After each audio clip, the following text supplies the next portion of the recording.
स्वागत है आप सबका आपके अपने channel chalk and duster academy में।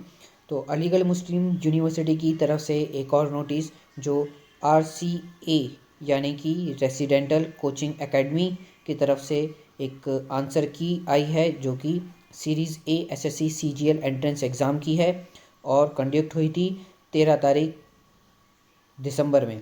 तो उसकी जो आंसर की है वो आप सभी की आ चुकी है। आप इसमें देख सकते हैं कि आपके जो क्वेश्चंस हैं उनके सही आंसर क्या हैं। तो आपको ये वीडियो मैं थोड़ी स्लो करके दिखा दूंगा, आप अपने आंसर की को मिला सकते हैं। और जिनको ये नोटिस चाहिए वो असली अलीगढ़ मुस्लिम यूनिवर्सिटी की साइट से जाकर इसको डाउनलोड भी कर सकता है। तो सबसे पहले जो बच्चे हमारी चैनल पर नए हैं वो चैनल को सब्सक्राइब कर लें ताकि इसी तरह की वीडियोस आपको सबसे पहले मिल सके। Thanks for watching this video.